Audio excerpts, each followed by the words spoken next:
Existe uma guerra invisível a acontecer desde muito antes do início dos tempos. Hoje vamos mergulhar num texto antigo que, na verdade, mapeia este conflito cósmico e revela as suas origens muito antes da história humana. Para conseguirmos entender esta guerra, o texto original parte de uma ideia fascinante. E se a humanidade tivesse sido criada com mais do que apenas olhos físicos? E se, à partida, tivéssemos nascido com a capacidade de ver o reino espiritual diretamente? Bem, esta ideia acaba por apresentar a tensão central de toda a história. A escolha de Adão não foi apenas sobre um fruto, foi sobre como perceber a própria realidade. De um lado, tínhamos o conhecimento através da visão, um poder que teria de ser conquistado. Do outro, o conhecimento através da fé, uma ferramenta para ser usada, para confiar no que não se vê. Então vamos percorrer a cronologia completa desta guerra invisível. Vamos começar com a escolha fundamental de Adão, depois investigar a origem do mal, mapear o reino angélico e, por fim, seguir a queda de Satanás até ao seu destino final. Tudo começou mesmo aqui, com a escolha de Adão. Um único ato de desobediência que não só quebrou uma regra, mas que mudou a própria natureza da percepção humana para sempre. A ideia central aqui é que a fé não era um plano B. Era o dom divino original para se poder compreender o mundo espiritual. A tentação, portanto, não foi apenas desobedecer, mas sim tomar um atalho ilegal, para um tipo de conhecimento para o qual a humanidade simplesmente ainda não estava preparada. Claro que essa escolha abriu a porta ao mal no mundo, mas isto levanta uma questão teológica bem profunda. Se Satanás não é um criador, de onde é que veio o próprio mal?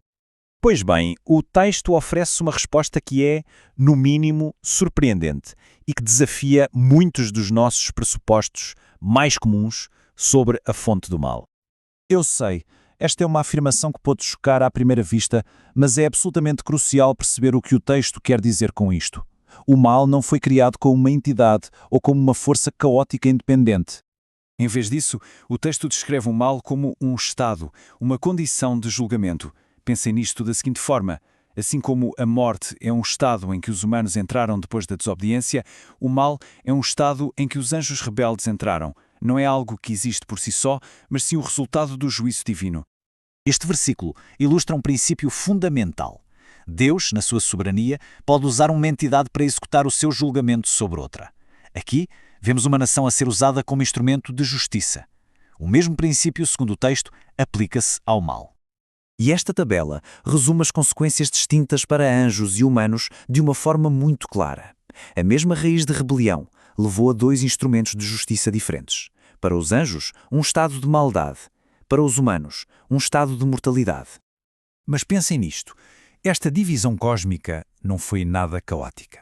Pelo contrário, deu origem a dois exércitos espirituais opostos, cada um com as suas próprias hierarquias e estruturas de comando bem definidas. Do lado da luz, o texto descreve uma sociedade celestial incrivelmente organizada. Existem diferentes classes de anjos, desde tronos a serafins, e cada um tem funções específicas e um propósito claro em torno do trono de Deus. Em contraste, os anjos caídos criaram uma hierarquia que é, na verdade, uma imitação sombria da ordem celestial. Estes principados e potestades organizam-se não para servir, mas para governar e influenciar o mundo humano. Uma perversão total da sua vocação original. Então fica a pergunta: se os anjos caídos têm um lugar designado, como é que eles vieram parar à Terra e interferir com a humanidade? De acordo com o texto, o domicílio legal deles são as regiões celestiais, não a Terra. A sua presença aqui é, portanto, uma transgressão espiritual. Basicamente, estão a operar fora da sua jurisdição designada.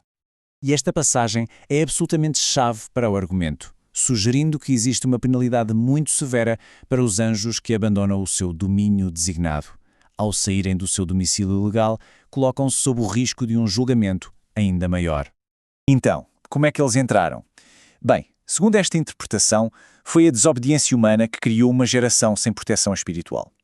Os anjos caídos simplesmente exploraram essa vulnerabilidade, entrando ilegalmente no domínio humano. Portanto, os demónios não são uma nova espécie, mas sim anjos caídos a operar onde não deviam. E, finalmente, o texto traça a trajetória do próprio líder da rebelião. A queda de Satanás não é um evento único, mas sim uma descida em 5 fases distintas, desde o seu pecado original até ao seu julgamento final. Esta linha do tempo dá-nos um resumo visual poderoso de todo o conflito cósmico. mostrando uma descida progressiva da glória ao julgamento. Cada passo é uma degradação, um afastamento cada vez maior da sua posição original. E não nos enganemos, a escala desta rebelião foi imensa. O texto usa o simbolismo de 1/3 para representar a vasta porção das hostes angélicas que escolheu segui-lo na sua queda. E tudo isto leva-nos de volta ao início. Se a fé nos foi dada para substituir os olhos da alma, a pergunta que fica é: o que significa realmente ver? É uma questão que desafia a nossa compreensão da percepção, da fé e de todo este mundo invisível que nos rodeia.